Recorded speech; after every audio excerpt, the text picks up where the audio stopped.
Hello, I'm Kayla Brennan, owner of Afterglow Aesthetics in Greencastle, Indiana. We help you look and feel your best from the inside out. Hello, everyone. I'm here with Kayla with Afterglow Aesthetics here in Greencastle.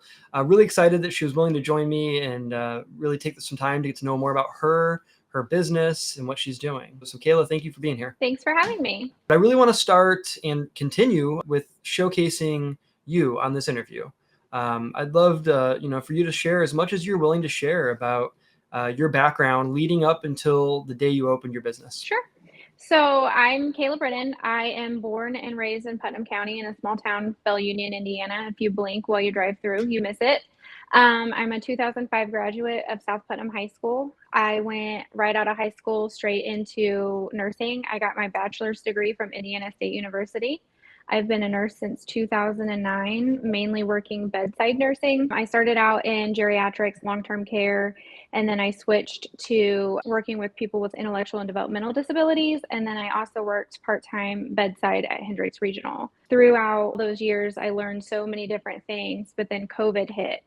And the way things were handled with that, like I just saw nursing in a different aspect.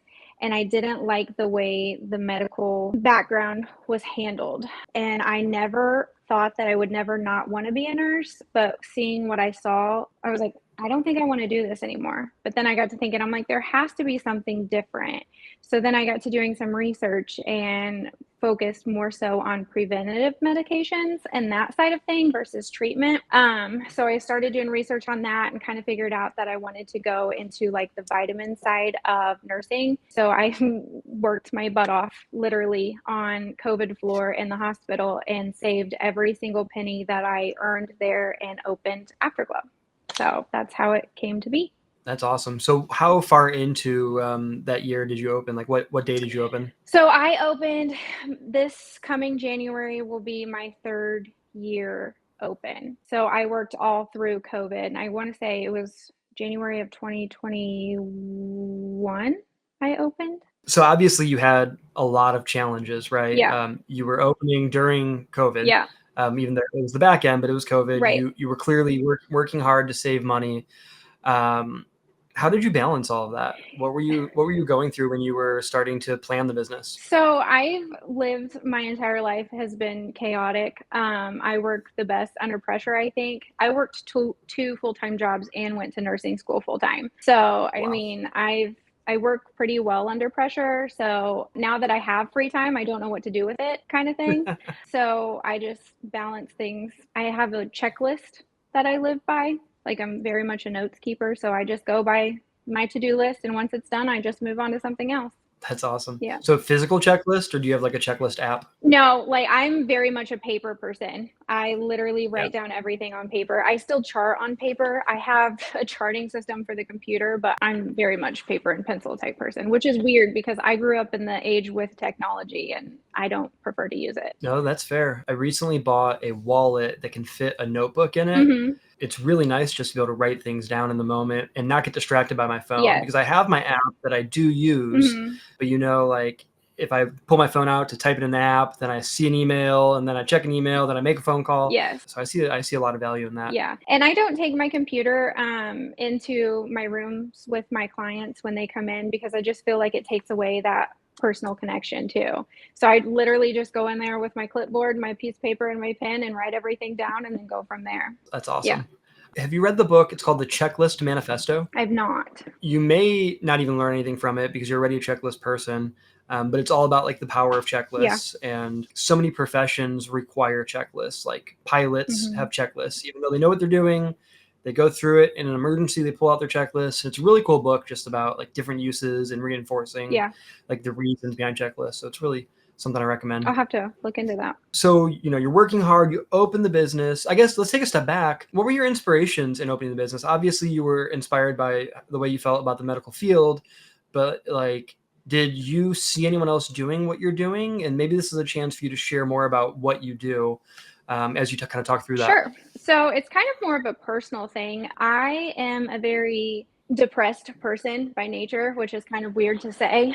I lost my mom at a young age. I've gone through a couple other health issues myself. So, and I have seasonal depression as well. So, I mean, on paper, like I fit the full description of the depressed candidate. I was on 450 milligrams of Wellbutrin a day, and I still did not want to get out of bed. Like, I'm 30 years old. I should not feel like I'm 90. Like there has to be something different. So I had started taking vitamin B12 injections, and I then started to feel a little different. Like I had energy, and I wanted to actually go. When I got home, I wanted to do things. I didn't just want to lay on the couch. So then I incorporated some vitamin IV infusions, and I was like, man, this is what it's like. And I remember when it hit me, it was March of the second month after I opened, and I was standing in our kitchen, and I had a big smile on my face, and Scott's like, what is wrong with you? And I was like, I forgot what it felt like to feel normal, and I'm normal again. Like I have energy. I want to go hang out with my friends.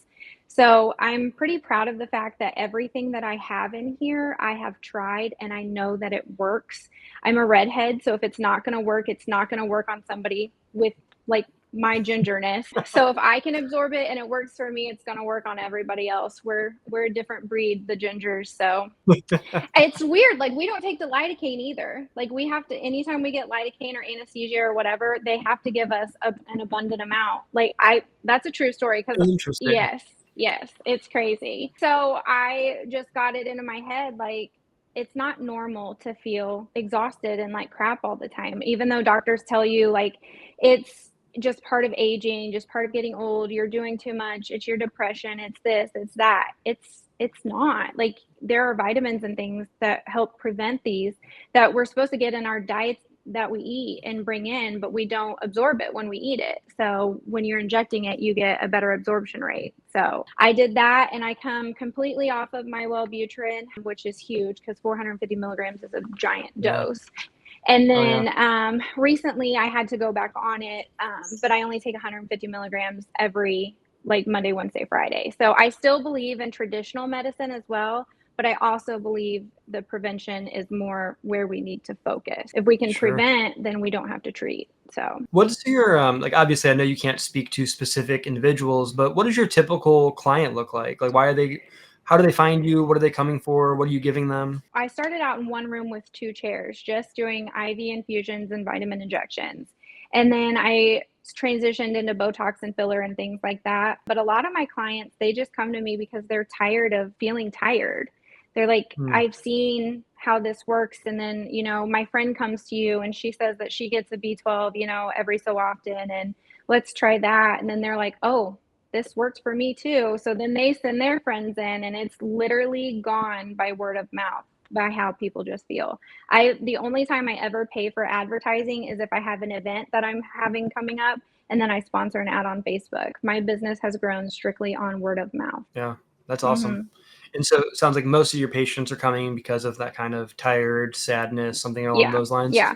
I have some of the DePaul football team come. I have like my vitamin drips. They vary on what they are wanting. Like I have an athletic drip. I have like a beauty drip. But my biggest one that I sell is the immunity infusion. And that's because people don't want to be sick. What are the differences? You know, you have these different drips. Is it just different vitamin combinations, or what does that look like? So people come in, and I'm a little different than what other IV bars are, because I don't use multi-dose vials. I get mine from a 503B pharmacy that does single-dose vials. So my vitamins are a little bit more potent and patient-specific. So they all basically build off of each other depending on how like what your ailments are that day.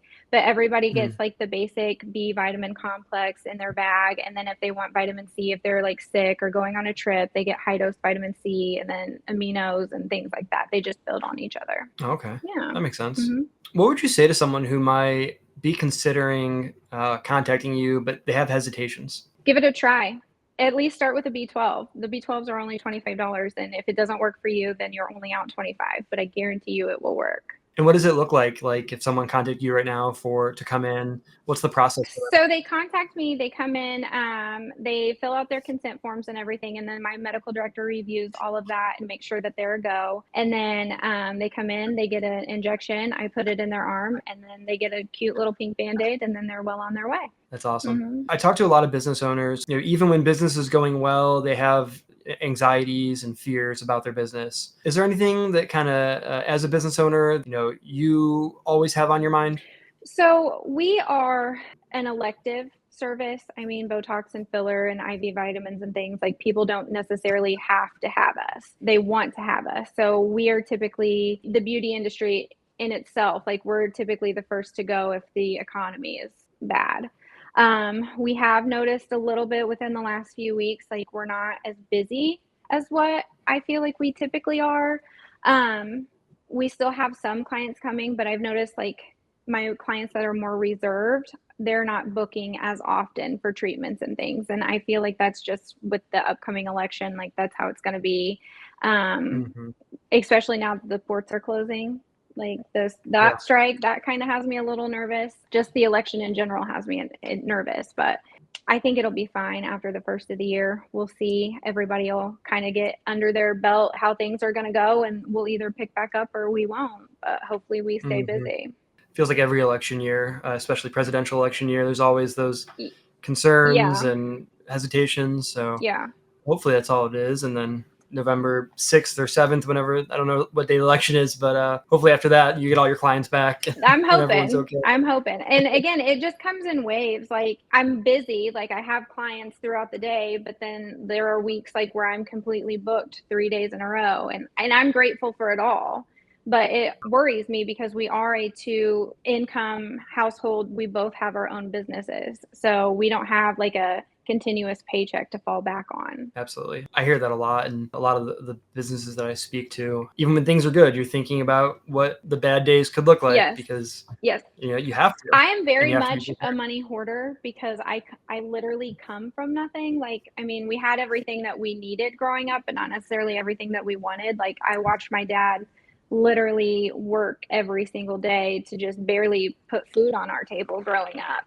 So I am always stashing money away for a rainy day because you never know what's going to happen. No, absolutely. Yeah. I try to be the same way. And not only that, but now I have like a team. Like I have a nurse practitioner, I have a full-time esthetician, I have a front office manager. Like I have people that rely on me to get business, to get paid. So then that's always in the back of my mind. Like if I'm not bringing in money, then I can't pay them. Like how's that going to work? So I have people that rely on me now. So I need to make sure that this stays afloat. Absolutely.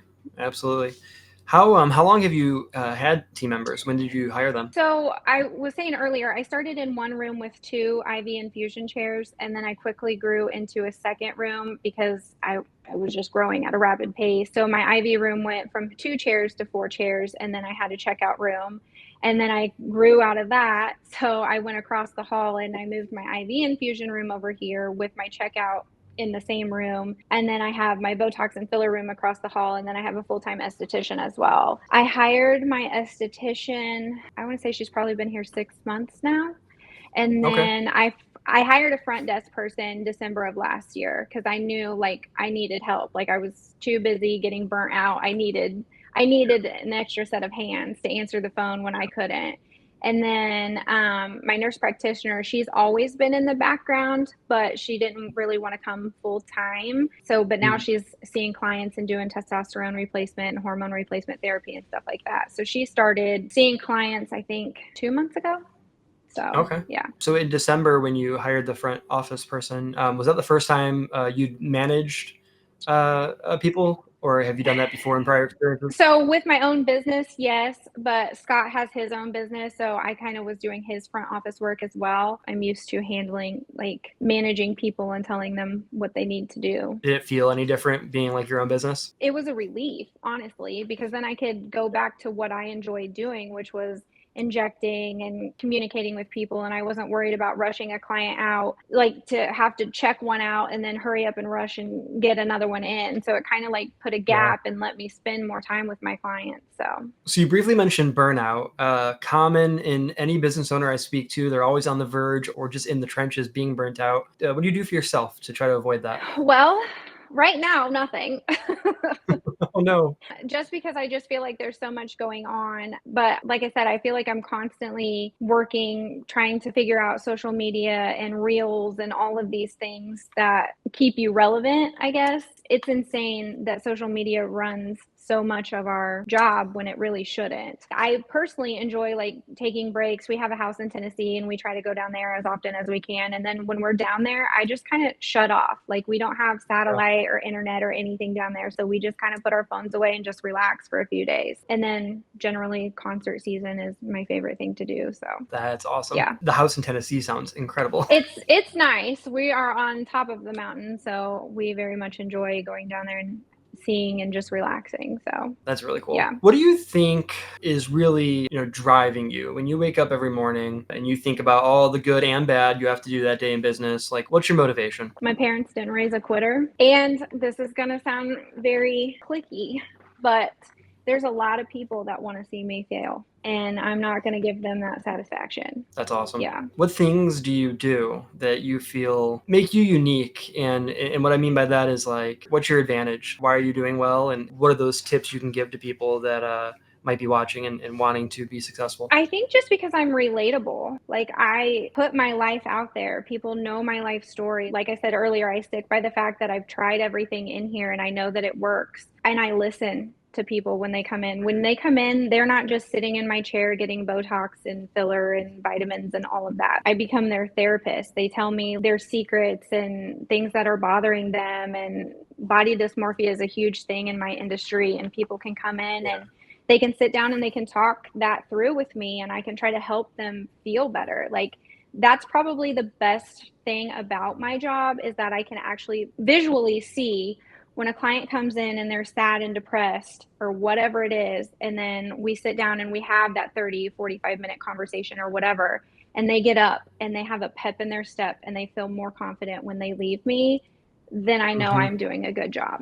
On a similar note, but kind of a segue, ideally, there'll be people watching this from all over the country and maybe even the world. Yeah. A lot of the people are going to be local to us, but we have people watching from everywhere. If they're looking for a service like yours, but maybe it's not realistic for them to come to you, what should they be looking for someone who's going to be high quality and just a good experience? You want somebody who has a medical background. There are a few states in the U.S. that allow anyone to inject Botox and filler, and that's very, very scary because essentially people are walking around with my business card on their face. Like, I'm not afraid to tell people no. I'm not overdoing something. I want you to feel your best and look your best in the most natural aspect of things. So if you're looking for somebody who, go on their social media or their website or whatever, look at their before and afters, look to see if people look overdone, look up their information, see if they are actual medical providers, like I said, and if they're using reputable products. There are spam email after spam email, people in my inboxes trying to sell me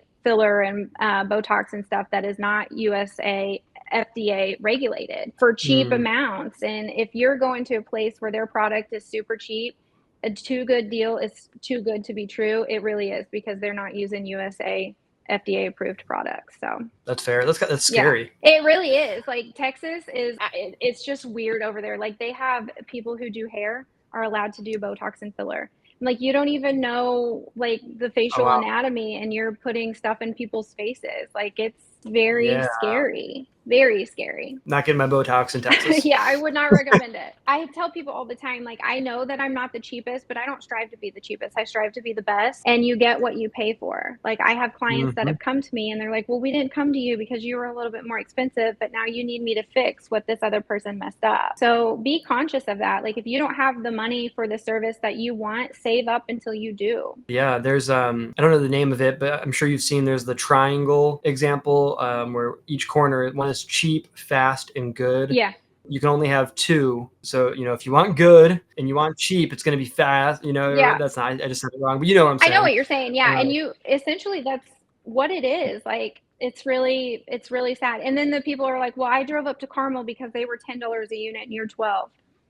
How much time did you take off of work? How much gas did you use in your car? Like, you spent more than you would coming to me, but that's okay. Who's someone that inspires you? I would have to go with my parents. I was 29 when my mom passed away. She was 48 years old, and I watched her fight her cancer battle like nothing I've ever seen before. She's the strongest woman I've ever met and probably will ever know. And then my dad, because my dad lived a very hard life growing up, and I know his background story, and I know how hard he's worked in his life to get to the successful man that he is today. And I just strive to be like both of my parents. So from everyone I talk to, one piece of advice you'd give someone that might be something unique they haven't heard, or something that you do really well that a lot of people don't do, just something that any business owner watching can really grasp and take tangibly back into their business. So one thing that I'm super proud of, like I said earlier, is the fact that I did not take out any business loans to open this up. I used a large chunk of my savings account and I slowly built my business. I didn't go in and purchase $100,000 worth of building space. Like, my father-in-law owns this building, but I still pay rent. It's part of it. I still do. But I was fortunate enough that I had a space and a good landlord that would allow me to do what I needed to do build out wise. And then I just brought in things slowly. I didn't bring in everything all at once. I built up a clientele, and then I just mastered one, and then I mastered another, and slowly, continuously build my brand and just go from there. You don't have to take out massive debt to start a business. So I'm pretty proud of that. I love that. That's my mindset as well. And I know not every business can start like Right. that, but if you can, I definitely think you should. Yeah. I've known so many businesses who could have started in their home or started small, but instead just want to break the bank to do it all right the first time. Yeah. But then they have all that debt and they're not as flexible. And don't get me wrong, I want a giant, high-end, glamorous office space, and eventually one day I hope to have that. But right now I'm happy with the space that I have. Like, it's a comfortable space. Like, people feel welcomed when they come here. They don't feel like they're out of place when they're here either, because it's not like super fancy, but it's not like trashy either. Like, it's really nice. It's very clean. It's very organized. It's just a nice homey space. So that's great. And it gets the job done, and it's good. What's one mistake you've made that you've learned from? Probably not hiring a team faster, honestly. Because I can only do so much as a person. And then when you hire different team members, that brings in a different group of people that may not have even known that I existed. So just by hiring different team members, like, I should have done that sooner. That makes sense. Yeah. I have two final questions. What have I not asked you that you want to share today? So we do have a mobile trailer. Everybody was really interested in the Botox parties and things, and that's a huge hit, but it makes me very uncomfortable. I get very nervous going into settings that I'm not familiar with. So I purchased a brand new cargo trailer and converted it to a mobile office. It literally looks like my office in here, but it's on wheels. So we can bring that to anywhere. We can do girls' nights, weddings. October is a big festival month, so I actually have a festival event to go to every weekend this month in the trailer. So when people come in, like, it's actually funny when we see people walk by, they're like, Botox and filler in a trailer, and then they come in and they're like, this is a trailer? Like, it's completely crazy. So we do have we call it the glow getter. So we do have that we can take to your place of business, your parties, your wedding events, things like that. That's awesome. That's so cool. Yeah. How can people reach out to you about your services or the trailer or all of the above? So I have social media. You can find me on Facebook, Instagram. There are two Afterglow Aesthetics. So make sure that you're in the one in Indiana, not the one in Missouri, because we do actually have clients that book for each one of us. We kind of laugh about it. And then I have a website, www.afterglowaestheticsllc.com. And then you can hit those channels and it'll bring you to my social media as well. Nice. Yeah. And I have this concept for these interviews of kind of paying it forward. Who's a business owner you think should get on next and kind of talk about their business and get some promotion? Heather Taylor. Heather Taylor. That's awesome. Heather Taylor is someone who I tell her all the time. I'm like, when I grow up, I want to be like Heather Taylor. Yes. That's awesome. All right. We're going to have to share the link with Heather to see if she'll schedule something. Sure. Awesome. Well, thank you so much for being here. I hope you enjoyed it. I know I enjoyed it. Thanks for having me. I had a good time.